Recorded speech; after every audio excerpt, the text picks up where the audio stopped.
मेरी समझ में नहीं आ रहा है कि आप लोग मेरी गन को चेक क्यों कर रहे हैं, जबकि मैं इसे ऑफिस में लेकर गया ही नहीं था। दोनों बार प्लांट में ही छिपा दिया था। तुम कितना सच बोल रहे हो कितना झूठ अभी पता चल जाएगा।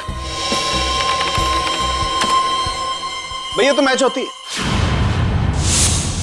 श्रेया आज घर पे है, उसको देखने एक लड़का आ रहा है शादी के लिए। उन्हें मेरी फीलिंग्स की कोई कदर ही नहीं है। क्या? ये जो लेटर मैं लिख रहा हूँ ये आपको श्रेया तक पहुँचाना है। मेरा वो लेटर पढ़ा, तुमने जवाब नहीं दिया। कौन सा लेटर सर? यार मैंने श्रेया को वो लेटर नहीं दिया यार। तुमने मुझसे कहा कि तुमने उसे वो लेटर दे दिया। हाँ, मुंह मीठा कीजिए। इस खुशी में श्रेया और सिद्धार्थ की शादी पक्की हो गई।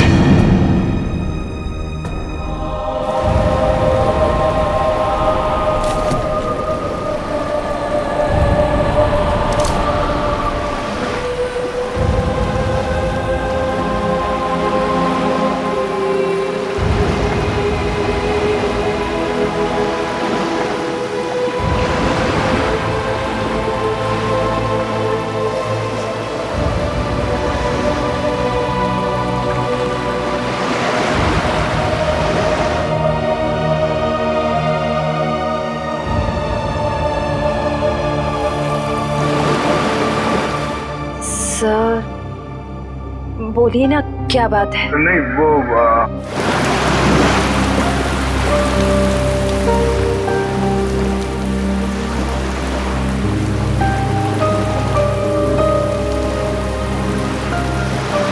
श्रेया और सिद्धार्थ की शादी पक्की हो गई।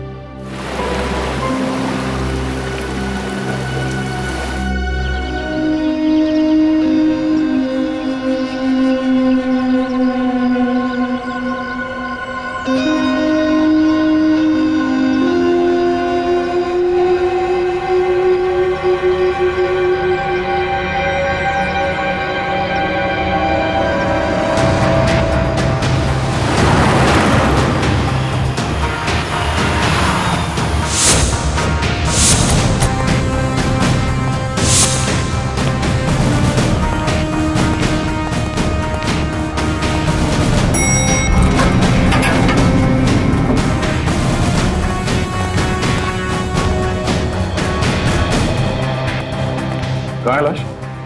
सर वो उस कैबिन में।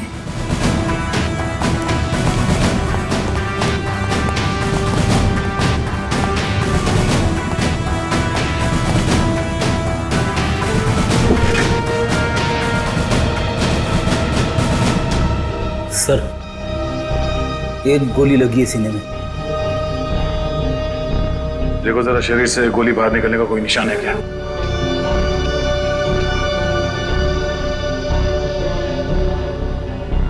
नहीं सर, कोई एग्जिट वोल नहीं है। गोली बाहर निकलने का कोई जख्म नहीं है।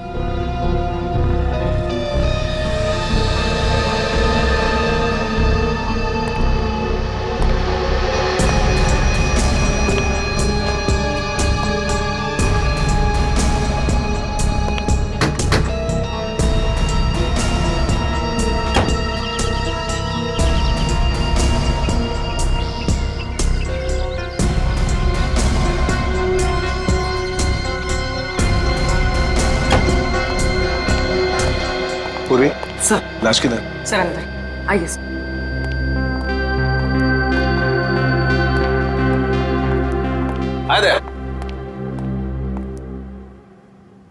क्या बात है? तुम्हारा खास दोस्त कहाँ है? अभिजीत?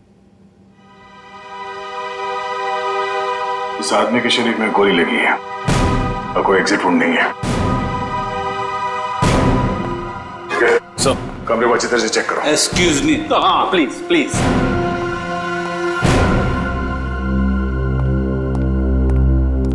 ये तारिका क्या हुआ है? ये तो एकदम उखड़ गया था। कुछ गलत तो नहीं कह दिया मैंने?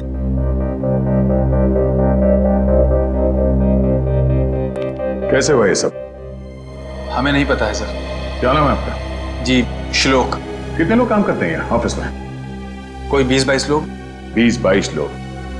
दिन दहाड़े कोई आपके डायरेक्टर के कमरे के अंदर घुस जाता है, उसे मार देता है, और आप में से किसी ने कुछ नहीं देखा?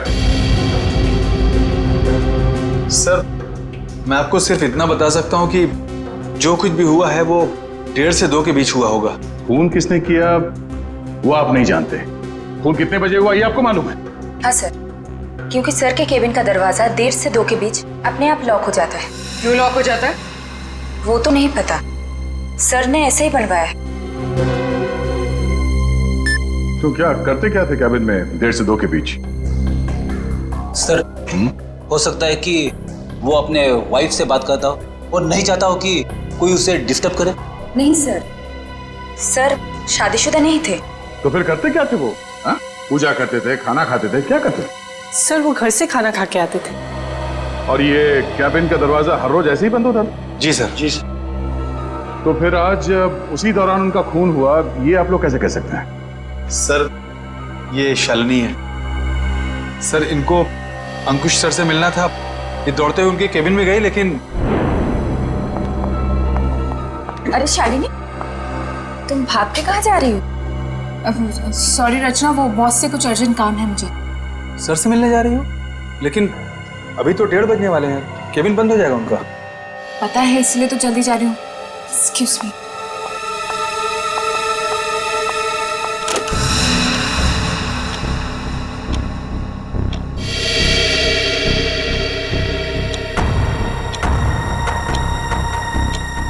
अब और आधा घंटा वेट करना पड़ेगा।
क्या हो गया बॉस को?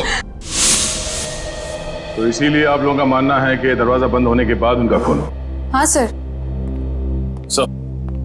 सर कैबिन में कोई हथियार नहीं मिला। सर हो सकता है कमरे में कोई ऐसा मैकेनिज्म हो जिससे गोली खुद ब खुद चल गई हो।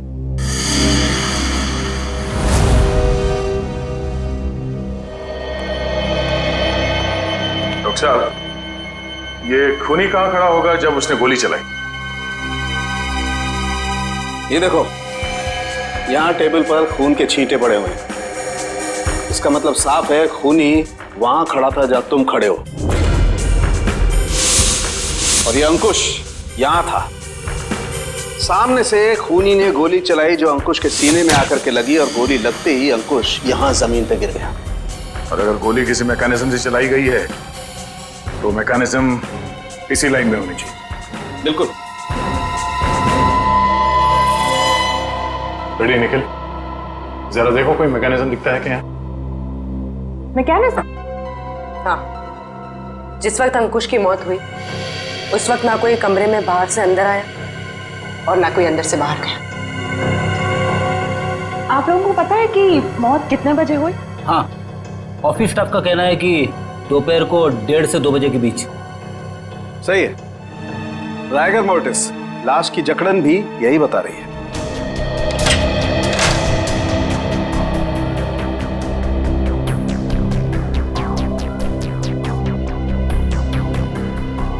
सर यहाँ तो कोई मैकेनिज्म दिख नहीं रहा है। सर यहाँ भी ऐसी कोई चीज दिखाई दे नहीं रही है। कमरे में कोई आया नहीं और कोई मैकेनिज्म भी नहीं है, तो फिर इस आदमी को गोली लगी कैसे?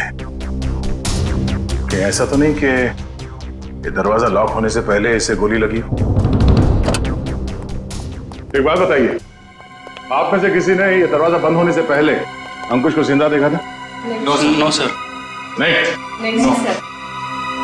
ठीक है, एक काम करो, शुरू से बताओ जब आपके बॉस अंकुश यहाँ इस ऑफिस में आए।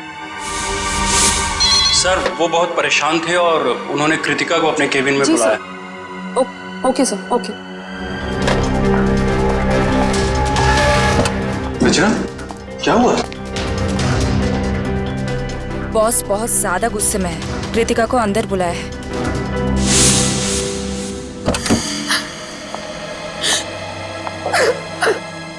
क्या हुआ कृतिका? रो क्यों रही हो? कुछ नहीं। अरे बताओ ना, रो क्यों रही हो? कुछ नहीं हुआ। अरे बताओ तो कृतिका। तो कृतिका अभी कहाँ है? ऑफिस से चली गई क्या वो? नहीं सर, उसका बैग तो यहीं है।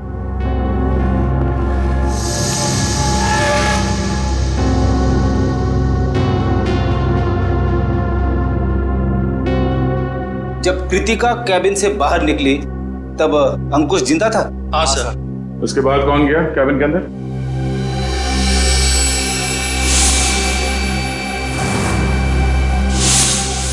देखिए, हम एक सवाल 2 बार नहीं पूछेंगे आप लोगों से।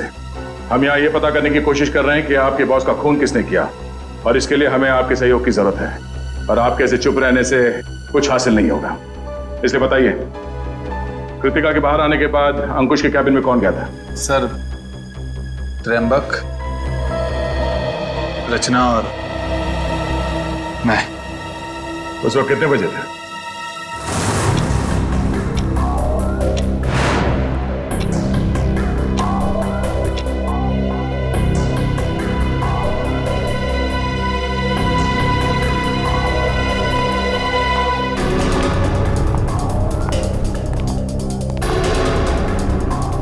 सर, क्या हुआ?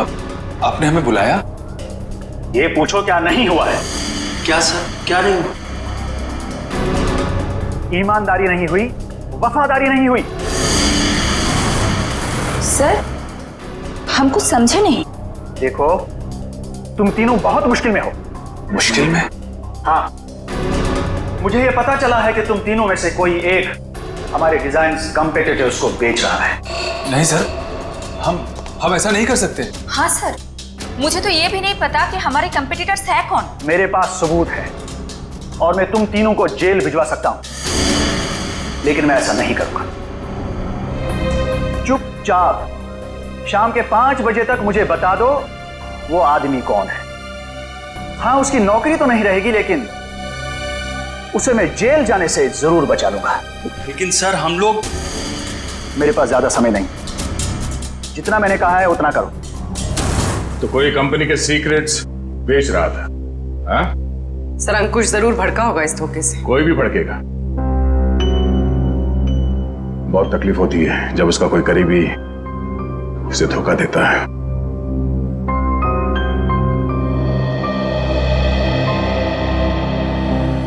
तुम तीनों में से कोई एक धोखेबाज है, वरना अंकुश सिर्फ तुम तीनों से पूछताछ क्यों करेगा इस बारे में? सर, हम बेकसूर हैं। कोई हमें फंसाने की कोशिश कर रहा है। तुम लोगों ने ही मारा अंकुश को, और अब ये बेकसूर होने का नाटक कर रहे हो। नहीं सर, हम सच कह रहे हैं। अच्छा, वो तो हम पता लगा ही लेंगे कि क्या है सच और क्या है झूठ। तुम कितने बजे अंकुश के कैबिन से बाहर गए थे? सर, यही कोई 1:15 हो रहा होगा। और वो जिंदा थे जब तुम बाहर आई? हाँ मैम। जी। तो उसके बाद कौन गया था केबिन में? सर, मुझे पता नहीं है। मैंने किसी को जाते हुए नहीं देखा सर। मैंने भी किसी को अंदर जाते हुए नहीं देखा। सबका जवाब एक ही है। सर, समझ में नहीं आ रहा है कौन सच बोल रहा है और कौन झूठ। सर, खूनी जो कोई भी है, सर इन तीनों के बाहर आने के बाद दरवाजा लॉक होने से पहले अंकुश केबिन में घुसा होगा, और अंकुश का खून करने के बाद शालिनी के आने से पहले निकल गया होगा। खूनी कौन हो सकता है? तो कमरे के अंदर घुसा और किसी ने उसे आते जाते नहीं देखा। अंकुश के कमरे से बाहर निकलने के बाद तुम तीनों कहाँ थे? सर, हम कॉन्फ्रेंस रूम की तरफ चले गए थे झूठे लगे इल्जाम के बारे में बात करने के लिए, लेकिन थोड़ी देर के बाद जब हम बाहर लंच के लिए आए तो देखा शालिनी अंकुश जी के रूम की तरफ जा रही थी। 1:15 से लेके शालिनी के कमरे के बाहर आने तक किसी ने किसी को कमरे के अंदर जाते हुए देखा? सर हमने ध्यान नहीं दिया क्योंकि कृतिका ही ये सब देखती थी। ये कृतिका है कहाँ? पता नहीं सर, बहुत टाइम से आपने उसे देखा नहीं। पुलिस देखो, जब तक कृतिका नहीं मिल जाती कुछ पता नहीं चलेगा। आप लोग सीसीटीवी कैमरा की फुटेज क्यों नहीं देखते? उसमें पता चल जाएगा। तुम कौन हो? जी मैं सुमित, कृतिका का बॉयफ्रेंड। और ये सीसीटीवी कैमरा के बारे में क्या बता रहे हो? कृतिका ने मुझे बताया था कि बॉस ने स्टाफ पे नजर रखने के लिए उसके डेस्क पे एक सीक्रेट कैमरा लगा रखा था। Secret camera?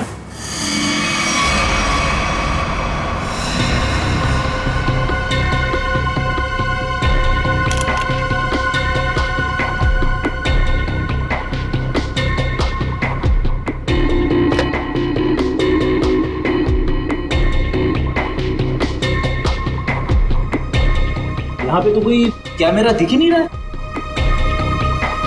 खुफिया कैमरा है, छुपा के रखा होगा।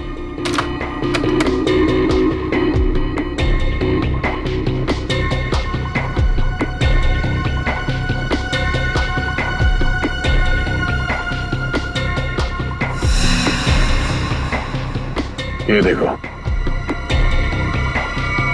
लाफिंग बुद्धा की आंखों में कैमरा।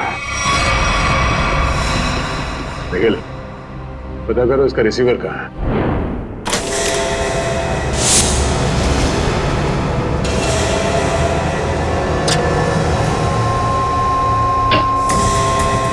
मैम!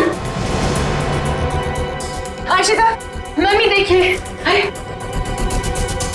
कृतिका, कृतिका, संभाल के। कृतिका, जाओ। कृतिका, कृतिका। क्या हुआ? सर इसने आत्महत्या करने की कोशिश की। सर जहर निकाल। इसे हॉस्पिटल ले जाना होगा। पीछे एम्बुलेंस उसमें डालो, जल्दी। कृतिका, ले जाओ। क्या हुआ? संभाल के। निखिल, उस खुफिया कैमरे का रिसीवर मिला? हाँ सर, उस सीक्रेट कैमरा का ये सब मिल गया है। गुड, जरा फुटेज प्ले करो। देखते हैं रचना, त्रिंबक और श्लोक के निकलने के बाद अंकुश के कमरे में कौन गया था।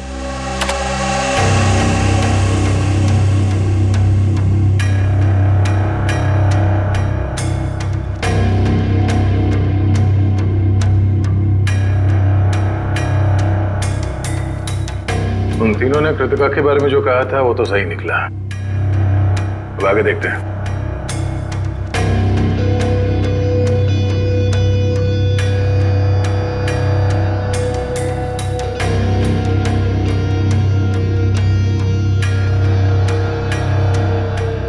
देखते हैं इस खुफिया कैमरा की आंखों ने ऐसा कुछ देखा है कि जो यहाँ काम करने वाले 20-22 लोगों ने नहीं देखा, और अंकुश की मौत हो गई।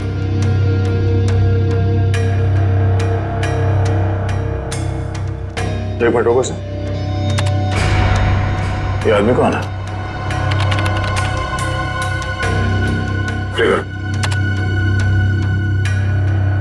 फॉरवर्ड करो सर। बस। इसका चेहरा तो ठीक से दिख ही नहीं रहा है। ये आदमी कैबिन के अंदर गया एक 20 को, बाहर निकला एक 25 को, और बड़ी हड़बड़ाहट में निकला है बाहर। निकले, काम करो, ऑफिस स्टाफ मेंबर्स को बुलाओ, और हाँ, उस वॉचमैन को भी लेके आओ अंदर।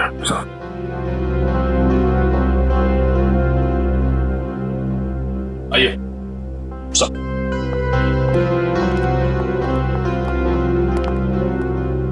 देखिए, इस आदमी को पहचानते हैं आप?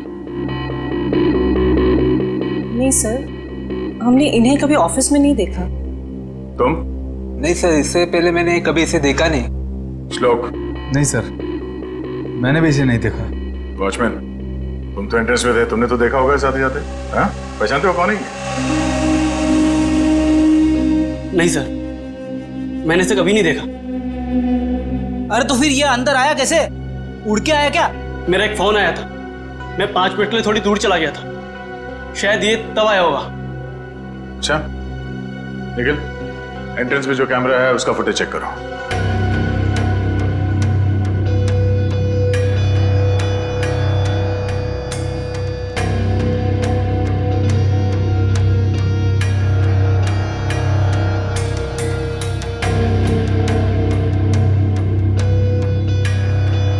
एक मिनट इस फ्रेम को फ्रीज करो।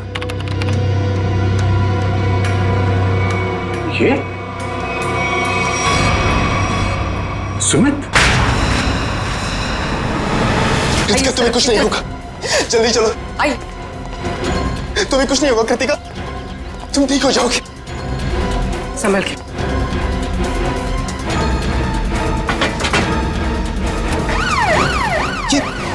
नहीं जा रहा। ये क्या कर रहे हैं सर? कृतिका के पास मेरा रहना जरूरी है। तुम आज इस ऑफिस में से पहले भी आए थे ना? हाँ, कृतिका बहुत परेशान थी, उसी ने मुझे फोन करके बुलाया था। अंकुश का खून करने के लिए? ये कैसी बातें कर रहे हैं आप लोग? सच है, वही कह रहे हैं, समझे? तुम अंकुश के कैबिन में घुसे, इसका खून करके वहां से निकल गए और तुम कृतिका से मिले भी नहीं। सर ऐसा कुछ भी नहीं है, मेरी बात समझने की कोशिश कीजिए। आप लोग जैसा समझ रहे हैं ऐसा कुछ भी नहीं, मैंने किसी का खून नहीं किया है। चल अंदर चल, तेरी राम कहानी हम लोग वहीं सुनेंगे। निकल। सर मैं सच कह रहा हूँ, मैंने खून नहीं किया है। तुम्हारे गिड़गिड़ाने का कोई फायदा नहीं है, हम जानते हैं कि अंकुश का खून तुम नहीं किया है। काश सर, अगर मैंने उसका खून किया होता तो मुझे अपना गुनाह कबूल करने में खुशी होती। मैं उसे मारना चाहता था लेकिन मार नहीं पाया। तुम अंकुश को क्यों मारना चाहते थे? क्योंकि वो कृतिका को परेशान कर रहा था, उससे शादी करना चाहता था। कहता था कि अगर शादी नहीं करोगी तो उसे नौकरी से निकाल देगा। बार बार अपने एमडी होने की धमकी देता था। क्या करती बेचारी कृतिका, उसके ऊपर उसके बूढ़े माँ बाप की जिम्मेदारी थी। इसलिए तुमने बदला ले लिया अंकुश का खून करके? नहीं सर, तब मुझे कृतिका ने बुलाया था, वो बहुत रो रही थी। अंकुश ने फिर से उसे धमकी दी थी, पर जब मैं ऑफिस पहुंचा तब मुझे वो नहीं दिखी। तब मैं जाकर अंकुश को धमकाया और वहां से बाहर चला गया।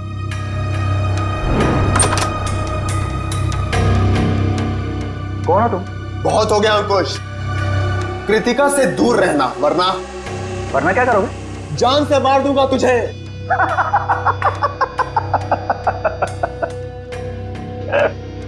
अरे जा, जो करना है कर, कृतिका सिर्फ मेरी बनेगी। अंकुश, तू यहां से निकल रहा है या मैं सिक्योरिटी को बुलाऊं? आउट। अभी तो जा रहा हूं लेकिन बहुत जल्द लौटूंगा और तब तुझे मुझसे बचाने के लिए कोई नहीं रहेगा, कोई नहीं रहेगा।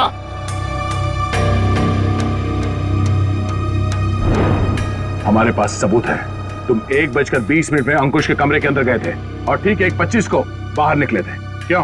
फिर भी मैं बार बार यही कहूंगा कि मैंने खून नहीं किया है। देखो सुमित, दया सर को गुस्सा मत दिलाओ, सीधी तरीके से मान जाओ कि खून तुमने किया है। क्योंकि तुम्हारे जाने के बाद यहाँ की स्टाफ शालिनी जब कैबिन में गई तब अंकुश मरा पड़ा था। सर मेरा विश्वास कीजिए, मैंने खून नहीं किया है, प्लीज मेरा यकीन कीजिए आप लोग। याद दिखो। सर, गन पाउडर की स्मेल, स्प्रे देना। एक मिनट,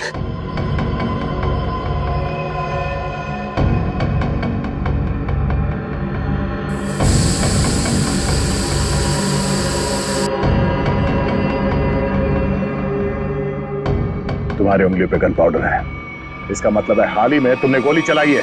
नहीं सर, अंकुश का खून तुम नहीं किया है। मैंने गोली नहीं चलाई सर। तो फिर ये गन पाउडर तुम्हारी उंगलियों पे कैसे है? सर प्लीज सर, मेरा विश्वास। गन पाउडर कैसे आया तुम्हारे हाथ पे? सर वो मेरे पास मेरी अपनी गन, उससे गलती से चल गई थी जब मैं आज अपने घर पर था। तुम्हारे पास अपनी गन है? लाइसेंस है? हाँ? नहीं। तो गैर कानूनी तरीके से गन रखी थी तुमने? हाँ? सिर्फ और सिर्फ अंकुश को मारने के लिए। अगर आज उससे कोई नहीं मारता तो मैं शायद उसे जरूर मार देता। तो गन कहाँ रखी है तुमने? बाहर फ्लावर पॉट में। गन को बाहर क्यों छोड़ा तूने? हाँ? क्योंकि कृतिका ने मुझे कसम दी थी कि मैं अपने साथ गन अंदर लेकर ना आऊं, वरना गुस्से में मैं कहीं उसके बॉस को मार ना दूं, इसलिए बाहर छोड़ दी। चल दिखा वो गन कहाँ है।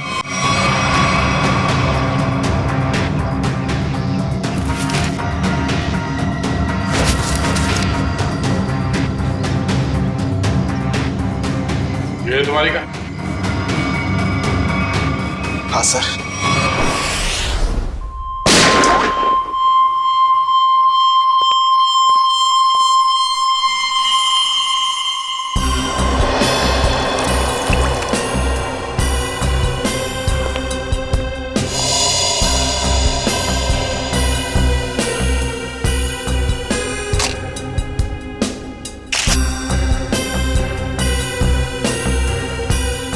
मेरी समझ में नहीं आ रहा है कि आप लोग मेरी गन को चेक क्यों कर रहे हैं, जबकि मैं इसे ऑफिस में लेकर गया ही नहीं था। दोनों बार प्लांट में ही छिपा दिया था। तुम कितना सच बोल रहे हो कितना झूठ, अभी पता चल जाएगा। भैया तो मैच होती है। ये गोली और अंकुश के शरीर में जो गोली मिली है वो गोली, दोनों मैच होती है। इसका मतलब साफ है अंकुश को इसी गन से गोली मारी गई है। अब बोलो, तो तुमने दोनों बार ये गन ऑफिस के बाहर वाले गमले में छुपा दी थी? सर मैं आपसे बार बार कह रहा हूं कि मैंने अंकुश को नहीं मारा। जब मैं उसके कैबिन से बाहर निकल रहा था तो वो जिंदा था। जरूर मुझे कोई फंसाने की कोशिश कर रहा है। तो मतलब तुम्हारी गन अपने आप गमले से बाहर आई, अंकुश जी को गोली मारी और फिर आके गमले में छुप गई। और ये कहानी है सर? अरे मैं कोई कहानी नहीं बना रहा हूं, मेरा विश्वास कीजिए। एक सेकेंड, कॉल। क्या? हाँ मुझे याद आ गया। जैसे ही मैं अंकुश के कैबिन से बाहर निकल रहा था उसके मोबाइल पर एक कॉल आया था। और उसने वो कॉल रिसीव किया था? हाँ।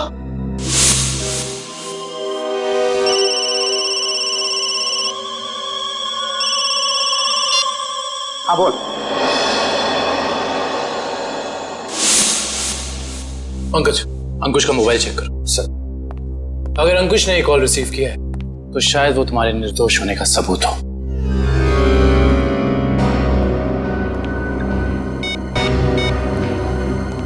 सर, अंकुश को 1:25 पे कॉल आया था सर, और 7 मिनट तक कॉल चली थी। 7 मिनट?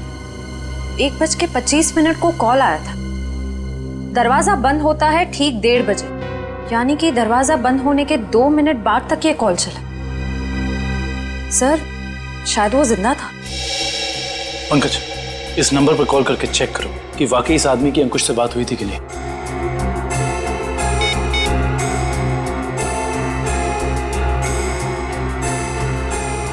अंकुश नहीं, मैं सीआईडी ऑफिसर पंकज बोल रहा हूँ। अच्छा एक बात बताइए, आपने आज अंकुश को फोन कॉल किया था? आपकी बात हुई थी उससे? अच्छा, लगभग कितने मिनट तक बात हुई थी? 5 से 7 मिनट। अच्छा ठीक है, थैंक यू वेरी मच। नहीं कोई टेंशन। सर 7 मिनट तक बात हुई थी सर। देखा सर, मैं सच कह रहा हूं, मैंने अंकुश को नहीं मारा है। इसका मतलब सुमित खूनी नहीं है, तो फिर खूनी कौन है? कहीं खूनी पहले से ही तो कैबिन में छुपकर नहीं बैठा था और दरवाजा लॉक होते ही उसने अंकुश को गोली मार दी और फिर वहां बैठकर इंतजार कर रहा था। और जब 2 बजे बाकी का सारा स्टाफ अंदर आया कैबिन में अंकुश की लाश देखने, तो मौका देखकर वो भी उनके साथ निकल गया।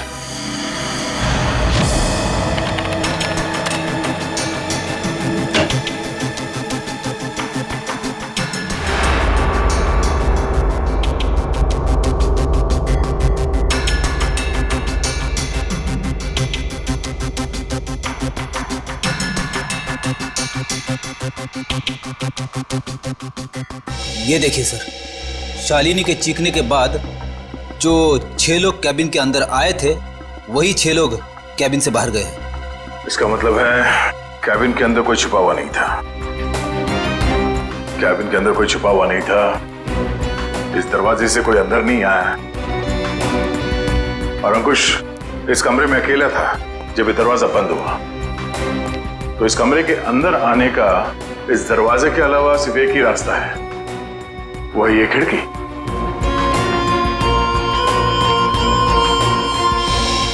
मगर जब हम लोग इस कमरे के अंदर आए तो ये खिड़की अंदर से बंद थी।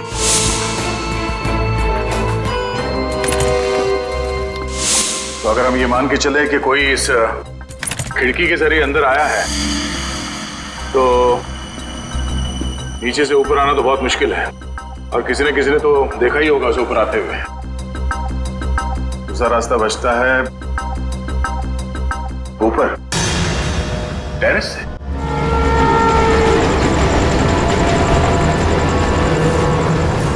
जरा देखो आसपास, अगर वो खूनी अंकुश के कैबिन में यहाँ टेरेस से गया है तो उसने रस्सी या हार्नेस का इस्तेमाल किया होगा और अगर ऐसा है तो यहाँ लेज पे कोई ना कोई निशान जरूर होना चाहिए। इधर चेक करो।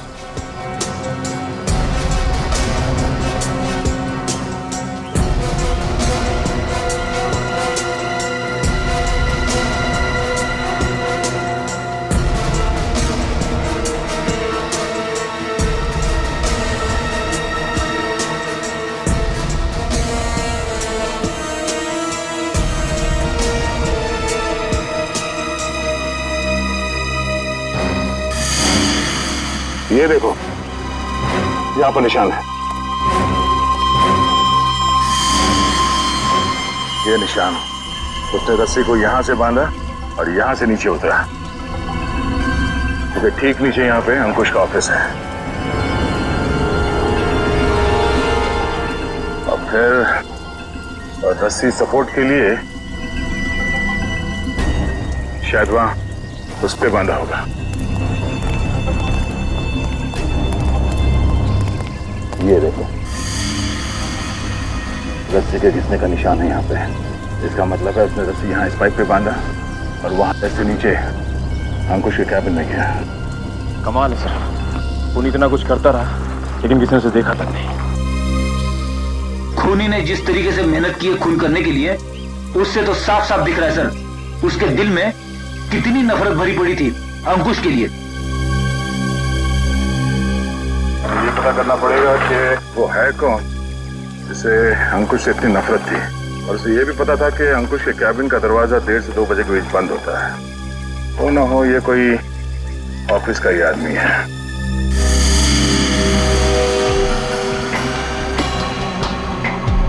खूनी टेरेस से रस्सी के सहारे नीचे उतरा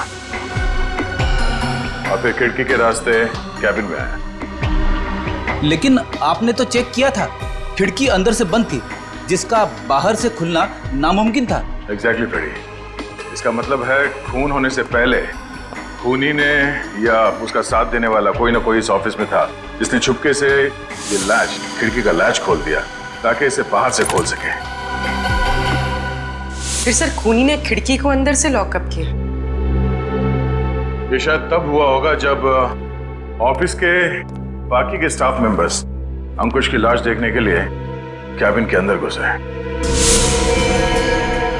खूनी यहाँ से अंदर आया और उसने अंकुश को गोली मार दी।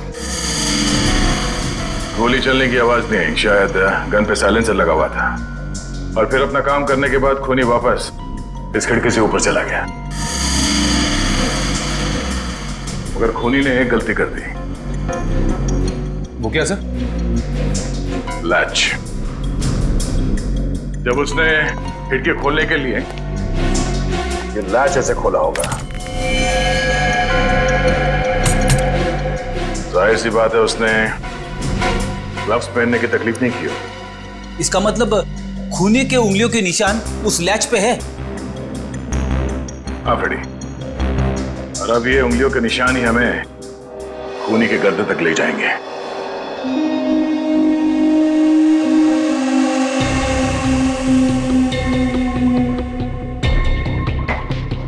सर आप लोग हम पर शक कर रहे हैं? हाँ, क्योंकि खूनी आप लोगों में से कोई है। ये क्या कह रहे हैं आप सर? सही कह रहे हैं, थोड़ा इंतजार करो। उस खिड़की के लैच पे जो उंगलियों के निशान मिले हैं, अगर वो आप में से किसी के फिंगरप्रिंट्स के साथ मैच होते हैं तो पता चल जाएगा कि अंकुश का खूनी कौन है।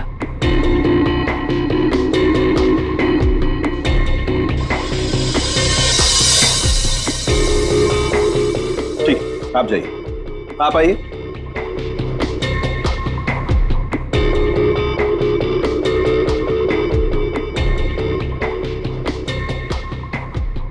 ठीक, जाइए।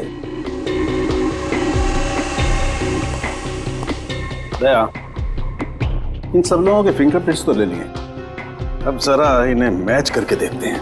ठीक है सर। हाँ?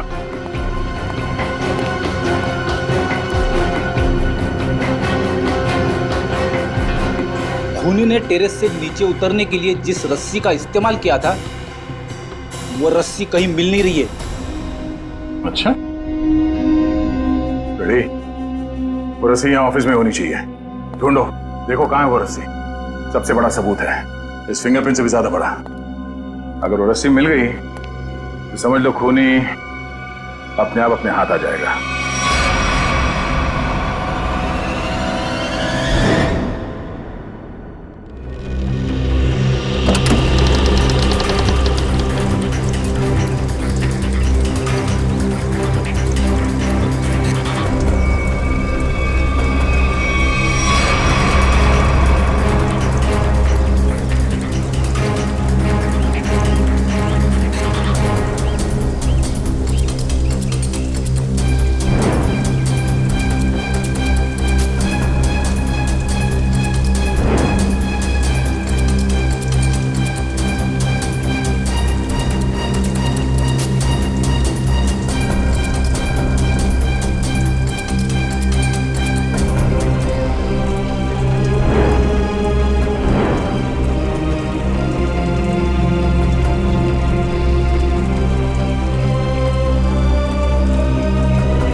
सॉरी भाई दया। क्या बात है डॉक्टर तारिका? केबिन में मिले फिंगरप्रिंट्स इनमें से किसी से मैच नहीं हो रहे। ये कैसे हो सकते डॉक्टर तारिका? इनमें से किसी न किसी के उंगलियों के निशान मैच होने चाहिए थे। आप लोगों से कोई गलती हो गई होगी। नहीं यार दया, ऐसा नहीं है, हमसे कोई गलती नहीं। हो सकता है दया इनमें से कोई खूनी नहीं होगा, तो खूनी नहीं होगा तो फिंगरप्रिंट्स कैसे मैच होंगे? हो सकता है इस बार गलती आप लोगों से होगी। नहीं, मैं सही हूं और मैं साबित भी कर सकता हूं। खूनी इन्हीं में से कोई है और वो खुद ब खुद सामने आएगा। सामने आ जाएगा मतलब तुम्हारे सामने आकर के खड़ा हो जाएगा, कहेगा लीजिए दया जी मैंने खून किया, मुझे हथकड़ी पहना दीजिए। यार बात कर। डॉक्टर साहब इस बार ऐसा ही कुछ होगा। डॉक्टर साहब ने आप लोगों के हाथ पे एक केमिकल लगाया था। वो केमिकल रिएक्ट करेगा और वो केमिकल तब रिएक्ट करेगा जब आप में से जो खूनी है वो ऊपर टेरेस पे जाके पानी के टैंक के अंदर से वो रस्सी निकालेगा। वो रस्सी हमें तब मिल गई थी जब पहली बार हम लोग छत पे गए थे।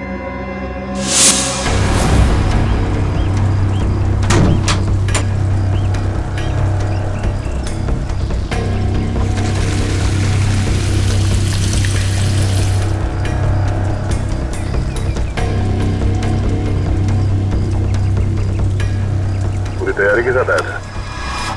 उस रस्सी पे हमने एक केमिकल लगाया है और वो केमिकल तब रिएक्ट करेगा जब आप लोगों के हाथ पे लगा हुआ केमिकल उसके कांटेक्ट में आएगा।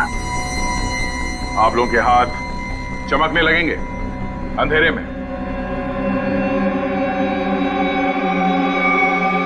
Lights off.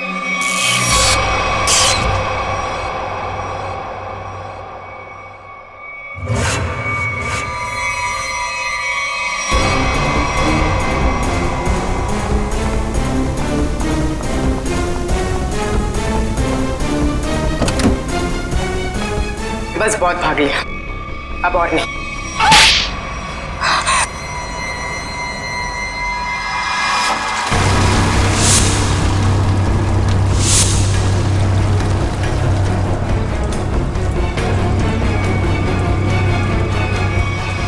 तुमने अंकुश को क्यों मारा? तुम्ही कंपनी के सीक्रेट्स बेच रही थी ना? और जब अंकुश तुम तीनों से पूछताछ कर रहा था, तुम जानती थी कि तुम्हें उससे छुटकारा पाना है, हाँ? मैं बहुत पहले से ही जानती थी कि मैं पकड़ी जा सकती, इसलिए मैंने प्लान बना के रखा था कि जब भी मौका मिलेगा मैं अंकुश को मार दूंगी। और तुमने अपने प्लान में सुमित को कैसे फंसाया और क्यों फंसाया? उसने क्या बिगाड़ा था तुम्हारा? मेरी सबसे अच्छी सहेली को मुझसे दूर कर दिया था। मैं और कृतिका अच्छे दोस्त हुआ करते थे, लेकिन जब से सुमित उसकी जिंदगी में आया था, तब से कृतिका उसकी बातें करती रहती थी। सुमित ऐसा है, सुमित वैसा है, सुमित ने ये किया, सुमित ने वो किया, सुमित सुमित सुमित। इस सुमित से मुझे नफरत होने लगी थी। दिन रात उसके साथ फोन पे लगी रहती थी। इस सुमित के चक्कर में वो मुझे भूल गई थी। और आज सर के केबिन से निकलने के बाद कृतिका ने जब सुमित को फोन करके बताया कि गन को कहीं छिपा देना, मैं अपनी सहेली को मैं वापस पाना चाहती थी। और यही सही मौका था सुमित को फंसाने का। इसलिए तुमने अंकुश को मारने के बाद अपनी गन सुमित के गन के साथ बदल दी, और अंकुश के शरीर पे जो गोली मिली वो उस गन के साथ मैच हो गई, जिसकी वजह से सुमित फंस गया।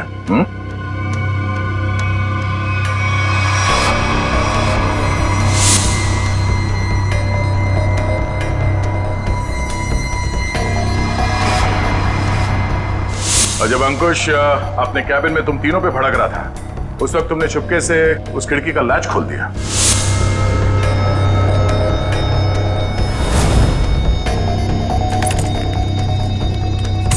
और तुमने मौका पाके विंडो का लैच तब लॉक किया जब सब अंकुश की डेड बॉडी देख रहे थे, है ना?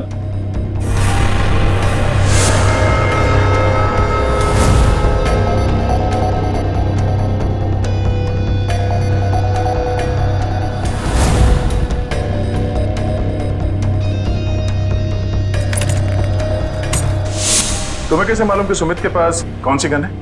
कृतिका ने मुझे एक बार बताया था कि सुमित ने एक नई गन खरीदी है। ठीक वैसी गन मैंने भी खरीदी। और आज जब सुमित दोबारा ऑफिस में आया तो मुझे पता था कि वो गन फिर से कहीं बाहर रख के आया होगा। और मौका मिलते ही मैंने वो गन बदल दी। क्या फायदा हुआ तुम्हें ये सब करके? हाँ? तुमने एक दोस्त खो दिया और साथ में अपनी आजादी भी। पूर्वी, ले जाओ इसे। सर।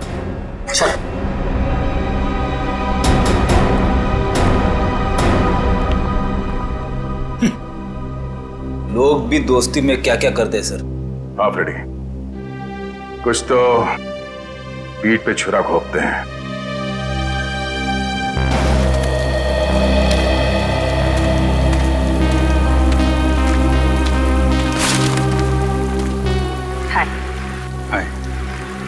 झूठ बोला तुमने दया से? हाँ, भाई जैसा ना वो तुम्हारा, इस तरह से दिल दुखाया? कैसी बात कर रहे हो तारिका? मैं तो सपने में भी उसका दिल दुखाने की नहीं सोच सकता। उसको दुख ना हो इसलिए मैंने झूठ बोला। अभिजीत, झूठ के पैर नहीं होते, वो ज्यादा दूर तक चल नहीं सकता। तुम्हें दया को सब कुछ सच सच बता देना चाहिए था। बताया था मैंने सच उसे, कड़वा सच। मैं सिर्फ ये जानने आया था कि श्रेया ने उस लड़के को हाँ बोला है या नहीं। नहीं, वो हाँ बोल दिया श्रेया ने।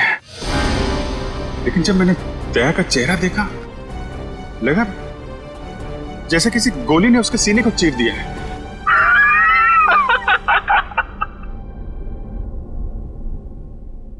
अरे यार, क्या लड़का है नहीं, तबीयत खराब हो गई उसकी।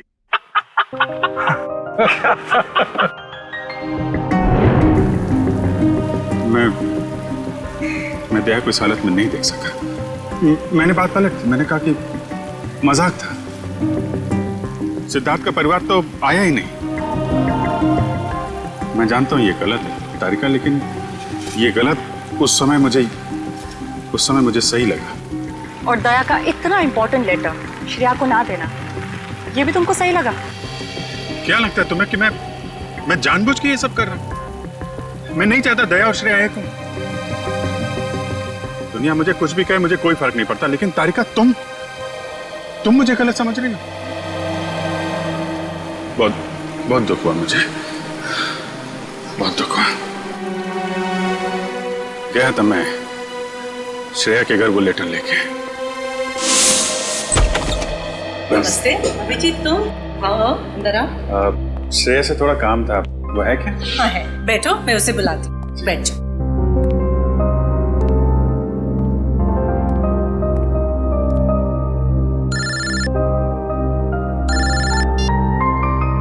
अरे भाई, तुम्हारा ही काम करने आया हूं यार।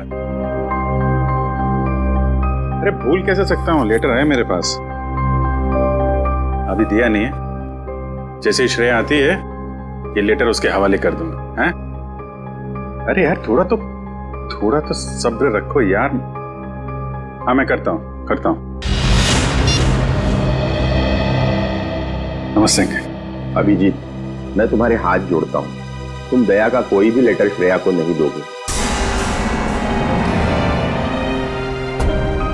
लेकिन दया और श्रेया तो... मैं जानता हूं दया और श्रेया कुछ कहते नहीं, लेकिन वो एक दूसरे के काफी करीब हैं।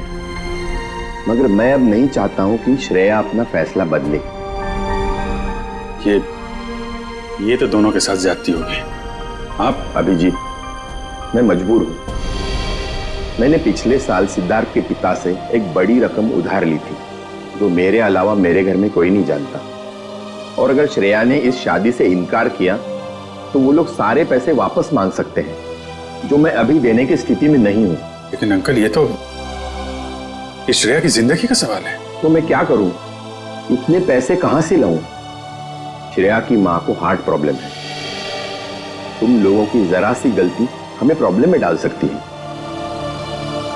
देखिए, अगर सिर्फ पैसे की बात है तो हम लोग मिलकर कोशिश कर सकते हैं। पैसा तो... नहीं, वो बात नहीं है। पैसे का इंतजाम हो चुका है, बस 1-1.5 महीने की बात। एक बार मैं उनके सारे पैसे लौटा दूं, उसके बाद तुम ये लेटर श्रेया को दे देना। लेकिन तब तक ये बात हम दोनों के बीच ही रहनी चाहिए, प्लीज। ये आपने बड़ी मुश्किल में डाल दिया। दया से कोई बात छुपाना इतना आसान नहीं है। अब ये बात ना मैं श्रेया को बता सकता हूँ और ना दया को। दया तो इस बारे में कुछ नहीं जानता। वो तो तुम्हें गलत समझ रहा है। इनफैक्ट नफरत करने लगा है वो तुमसे। जानता हूँ, वक्त ने गलतफहमी पैदा कर दी है, लेकिन ये भी जानता हूँ कि सही वक्त आने पर सब ठीक भी हो जाए।